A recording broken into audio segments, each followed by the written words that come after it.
जहानाबाद संसदीय क्षेत्र के एमपी डॉक्टर सुरेंद्र प्रसाद यादव के द्वारा बेलागंज विधानसभा क्षेत्र में अनुशंसा किए गए 28 योजनाओं को लेकर राजनीति जारी है। पूर्व मुख्यमंत्री और गया जी के एमपी जीतन राम मांझी ने इसे नियमों के खिलाफ बताया है। जीतन राम मांझी ने कहा कि उन्होंने जहानाबाद और गया जिले के डीएम से बात की है और इस पर निर्णय लेने को कहा है। मांझी ने यह भी कहा कि अगर जरूरत पड़ी तो जहां से यह फंड रिलीज होता है वहां भी बात की जाएगी। इधर मामले को लेकर राष्ट्रीय जनता दल ने सफाई दी है और इसमें कुछ भी गलत नहीं बताया है। पार्टी के प्रवक्ता डॉक्टर शशि रंजन उर्फ पप्पू यादव ने कहा कि नियमों के तहत ही डॉक्टर सुरेंद्र प्रसाद यादव ने बेलागंज क्षेत्र में अपने योजनाओं को लिखा है।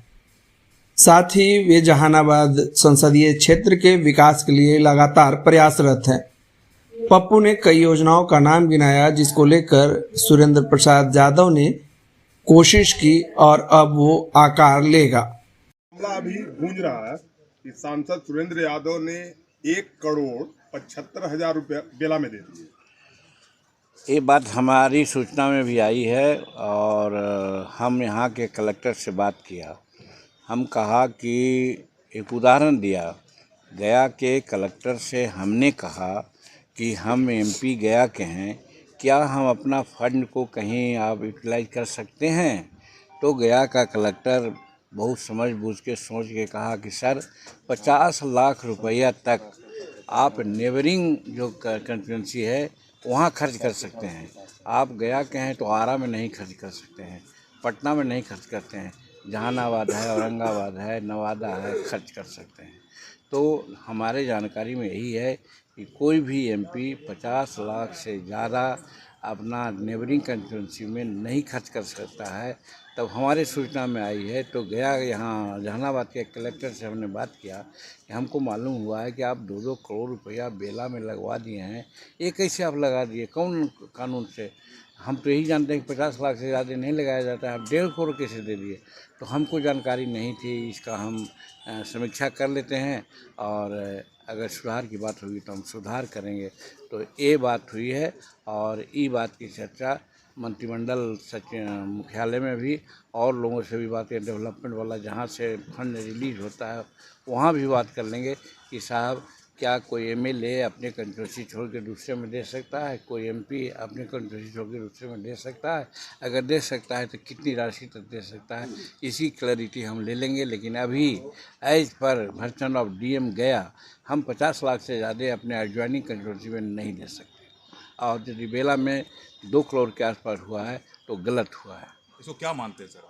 अब मानते हैं, हम बात किया है, डीएम को कहा है कि इसको सुधारिए, आप बैक कीजिए पैसा, 50 लाख तक देना है तो दे दीजिए।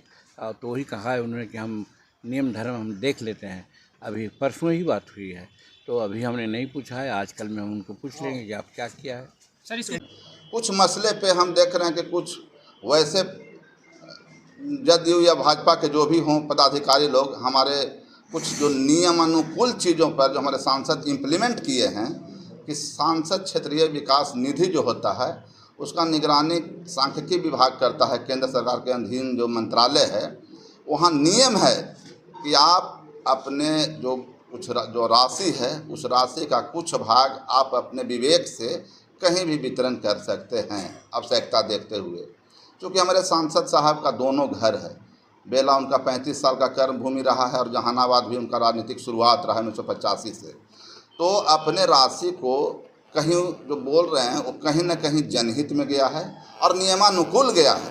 हम बताना चाहते हैं कुछ लोग कह रहे नैतिक है, तो जब नियमन सांसदीय प्रणाली में यह नियम जब बनाया गया है तो क्यों बनाया गया है और क्यों वहाँ के योजना पदाधिकारी सैंक्शन कर रहे हैं?